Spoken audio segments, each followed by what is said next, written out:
With 4 first-time winners so far in the 2021 NTT IndyCar season, the conversation has focused on the changing of the guard, but at the halfway mark, there are signs that veterans just may be lying in wait in a tight championship battle. 2 veterans sit third and fourth, eyeing the leaders. The Chevrolet Grand Prix of Detroit doubleheader was won by a pair of drivers who entered the 2021 season searching for their first IndyCar victory. Marcus Ericsson won race 1 of the weekend with 2 determined young guns on his tail. Pato O'Ward, 22, won on Sunday while Alex Palou, 24, and Colton Herta, 21, engaged in a fierce battle for the podium. But the driver who finished in the runner-up position on Sunday and a driver who almost won on Saturday suggest the younger drivers in the field need to keep a close eye on their rear-view mirrors. If I'm looking at half of the season, it seems okay, Joseph Newgarden said in a post-race press conference after finishing second in race 2 at Belle Isle. It's not exactly what we wanted, but it's not too bad, we're in the hunt. But we have halfway to go. There is a lot of racing to hopefully still be in this fight. The points battle is intense and halfway through the season, only 1 point separates first from second. And the defining race of the first half of the season was IndyCar's showcase. The Indy 500 awards double points and created a major shift in the mid-season dynamics. Veteran Helio Castroneves won and banked 103 points for the effort, but he is not running full-time in 2021. That left Palou as the greatest points benefactor. He entered the Indy 500 13 points behind Scott Dixon. Dixon won the pole and earned 9 points for the effort, but when crossed under the checker's 17th, he gave up a huge advantage to Palou. Meanwhile, Palou was less than half a second behind Castroneves in second, earning 85 points for his runner-up finish. He left Indianapolis with a 36-point lead in the driver championship. With Palou in sight at Belle Isle, O'Ward swept the podium in Detroit's 2 races. Finishing third in race 1, O'Ward closed to within 15 points of Palou. His victory in race 2 and a third-place finish for Palou allowed him to take the top spot by 1 point. Why is this bad news then? Palou asked in the post-race conference. We're still there. You have to look to now at who has been the best, and that's Pato, for sure, and then it's us.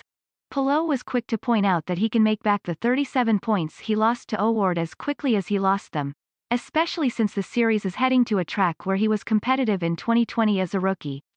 Honestly wanted to see myself P1, but P2 and only 1 point off P1 is really good, Palou said. Learning new tracks this year, doing new races that are crazy, like Detroit, the Indy 500 getting to experience the full race, battling with experienced guys. It's been awesome. It's been a lot of learning, but finally we are going to Road America. I've been there. We've been really competitive there. At Detroit, O'Ward became the first repeat winner of 2021.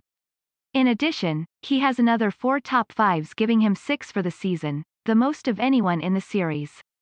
Palou has been close, however, with 5 top 5s and a 7th in 8 races. In my head, the 2 guys I'm fighting the championship for are in front of me, and I was not going to be pleased if I ended up behind them, O'Ward said after the race. Especially if we had a restart and we were all together, so, if I had a chance, I was going to strike. And strike he did. In the closing laps, the veteran Newgarden made his car as wide as possible without blocking. He conserved his push to pass in order to use it when he was under attack. And he didn't use it when there was no benefit.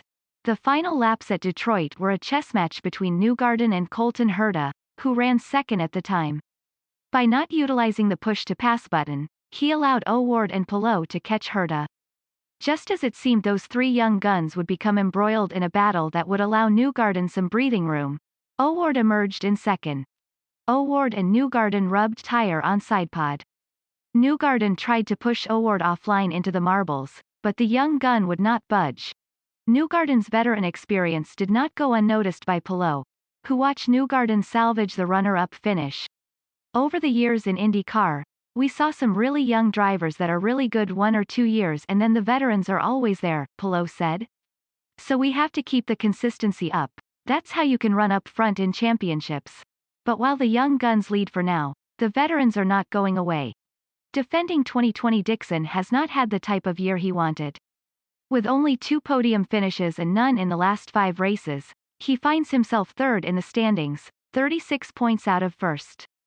Notably, that is same deficit O'Ward overcame in Detroit's 2 races. And while Dixon has not stood on the podium for a while, he has been in the top 10 in every race except the Indy 500. Meanwhile, Newgarden's second-place finish in Race 2 at Detroit jumped him to 4th in the standings, 51 points out of the lead.